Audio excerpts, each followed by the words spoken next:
You also ask the agents where they live, and you also ask the agents why they live there and where would they live if they had a choice, yeah, and where wouldn't they live. So you're getting the best of everything. You're getting to know, from all the different agents, their perspectives, and then you put all of those perspectives together, and it's going to give you a pretty good indication of what sort of regions you would want to be looking at. The regions that are going to be most highly occupied by people that want to go into those areas.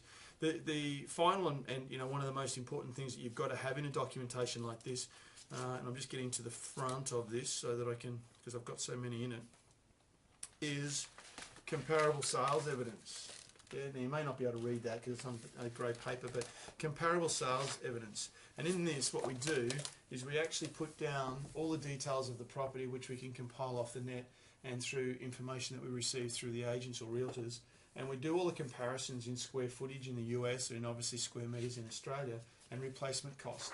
So we go through each of the properties, and there's just literally pages and pages of these saying when they sold, what they sold for, what date they sold, what size they were, what was the makeup of them, whether they're 1 bedrooms, 2 bedrooms, 3 bedrooms, whether they're houses, whether they're apartments, and all of the notes are here to actually allow you to come up with an end result for whether what you're buying makes sense or doesn't make sense. You're going to buy this, you're going to know whether you should be buying what type of property in that area, and at the same time what you should be paying for it. This is when I suggest to people that when you get to the point where the numbers don't lie, it's because you don't actually have to make a decision on the property yourself. The decision is made for you by the numbers. You just know to do it.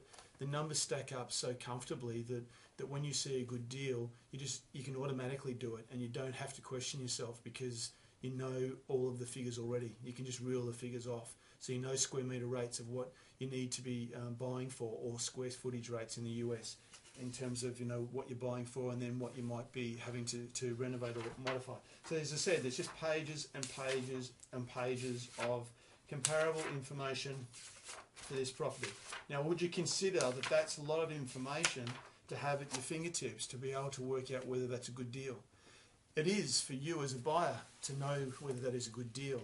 And once you've done that with your sales side of things, and then you go on and you do your rental comparisons, you're doing exactly the same thing with your rentals. You're just getting all the list of all the rentals that are available at the time that fit the criteria that you've identified from your sales evidence to say that you should be looking for, and then you cross-match all the rates off those to see what they are now. You look at past history, and you find out whether it's a cyclical thing and whether something is happening a once of or it happens every year.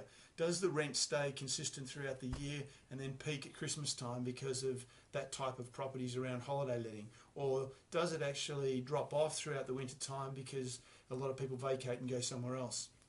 Or depending on where it is. So these questions that you need to ask and find out. And again, you'll get to know these questions, and they'll just become second nature too. But they're so important to make the difference. If you're doing construction on a site, then you would look at that also. You would look at evaluating what it's going to cost you to do the construction on that site. And the easiest way to do that is to talk to builders and large construction companies and get their rates and allow them to tell you what it's going to cost to put a project on your site.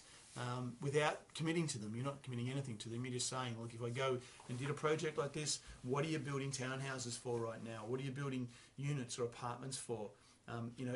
What's the cost of building units to 2 levels compared to building units to 3 levels? Because the cost increases the higher you go up when it comes to unit costs.